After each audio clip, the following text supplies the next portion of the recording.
Hello friends, myself Shital Ghoderao, MSc second year, subject animal physiology. We will discuss about today the topic from maintaining water and electrolyte balance and regulation in air breathing vertebrates and terrestrial vertebrates. So next introduction. The term balance suggests of state of equilibrium for water and electrolyte, that means equal amount enter and leave the body. Mechanism they replace lost water and electrolyte and excrete the excess, maintain this rebalance. This results in stability of the body all time. Keep in mind water and electrolyte balance the interdependent in this method. Water balance. Water balance exists when water intake equal water output. Homeostatics require control of both water intake and water output. So first, water intake.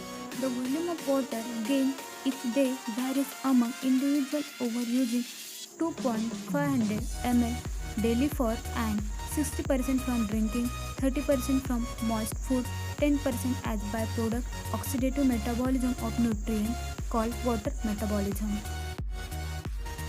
So regulation of water intake. The body lost a little as 1% of its water and increased osmotic pressure extracellular stimulate to water loss stimulates osmoreceptor in the thirst center. Activities in the hypothalamus causes the person thirsty and person to feel thirsty and to seek water. Drinking and the resulting detention of stomach by water stimulate nerve impulses that inhibit the thirst center. Water is absorbed through the wall of the stomach and small intestine. The osmotic pressure of extracellular fluid return to normal. Second, water output. Water normally enter the body only through mouth, but it can be lost by variety of routes including urine 60% loss, feces 6% loss, evaporation from the skin, intensive perspiration, the lungs during breathing 20% loss. So regulation of water output. There are kindly both dehydration and excess of water intake. So first dehydration. Extracellular fluid become osmotically move concentration. Second, osmoreceptors in the hypothalamus are stimulated by the increase in the osmotic pressure of body fluid. Blood carries ADH to the kidney. Second, to excess water intake. First, extra fluid become osmotically less concentrated. This change stimulated receptors, osmoreceptor in the hypothalamus.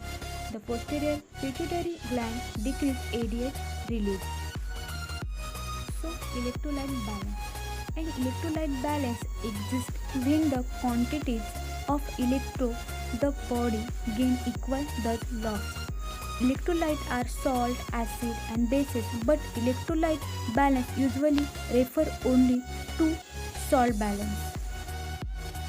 The salt enter the body by ingestion and are lost via perspiration, feces and urine. So electrolyte balance of sodium.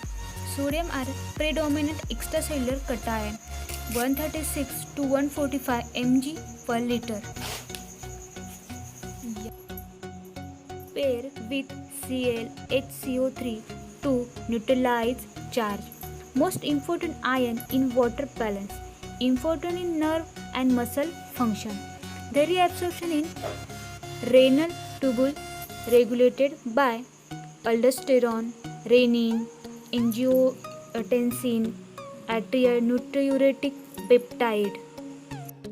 Electrolytic balance of potassium and chloride.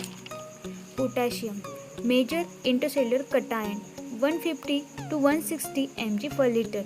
Regulate resting membrane potential. They regulate fluid ions balance inside the cell.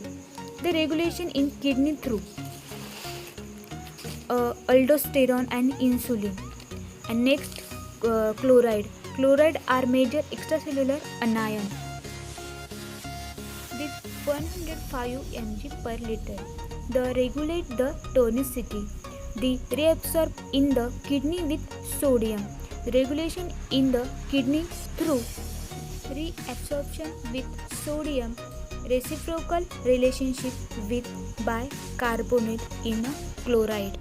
Electrolyte output. The body loses some electrolyte by perspiring, typically on warmer days and during strenuous exercise.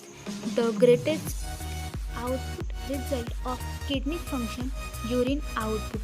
Regulation of electrolyte output, the concentration of positive charge ion. These ions are vital for nerve impulses, conduction, muscle fiber concentration, and maintain the cell membrane permeability.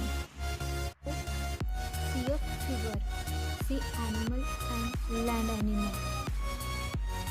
Land animal constantly lose water to the environment through evaporation. So next figure in freshwater fishes. The gill cells are hypertonic relative to surrounding water. Therefore, the cells gain water through osmosis. Cells and tissue that are gain water are under osmotic stress.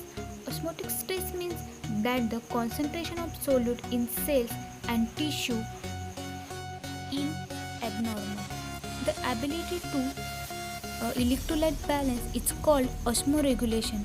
Freshwater fishes excrete large amount of water in the urine and not drinking in water.